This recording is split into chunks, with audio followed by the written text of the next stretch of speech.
बिस्मिल्लाहिर्रहमानिर्रहीम। अस्सलाम वालेकुम। स्मॉल एटी न्यूज़ के साथ मैं हूँ ईशा रानी। आपको एक ब्रेकिंग न्यूज़ देते चले। 60 लाख रुपए तनख्वाह लेने वाले पाकिस्तानी क्रिकेटर्स ग्राउंड में शर्मिंदगी का बाइस बनने लगे। वर्ल्ड कप मैच में इंडिया के साथ मैच में पाकिस्तानी टीम मुश्किलात का शिकार। बाबर आजम, इमाम उल हक, सऊद शकील, अब्दुल्ला शकील सब ग्राउंड में हाजिरी लगाने आए और वापस चले गए। पाकिस्तानी शायकीन मायूस, ओपनर भी नाकाम, मिडल ऑर्डर भी नाकाम। पाकिस्तानी अवाम का गुस्से से बुरा हाल। अवाम का कहना है कि क्रिकेट की टीम को ख़त्म कर देना चाहिए। इतने ज़्यादा पैसे और इतने मरहात देने का कोई फ़ायदा ना हुआ।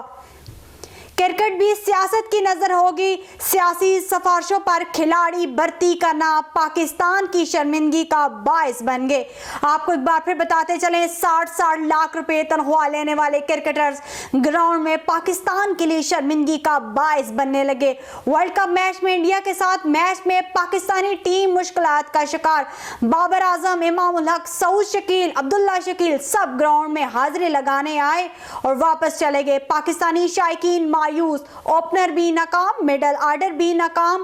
पाकिस्तानी अवाम का गुस्से से बुरा हाल। अवाम का कहना है कि क्रिकेट की टीम को खत्म कर देना चाहिए। इतने ज्यादा पैसे और मरहात देने का कोई फायदा ना हुआ। क्रिकेट भी सियासत की नजर होगी। सियासी सिफारिशों पर खिलाड़ी भर्ती करना पाकिस्तान की शर्मिंदगी का बायस बन गए।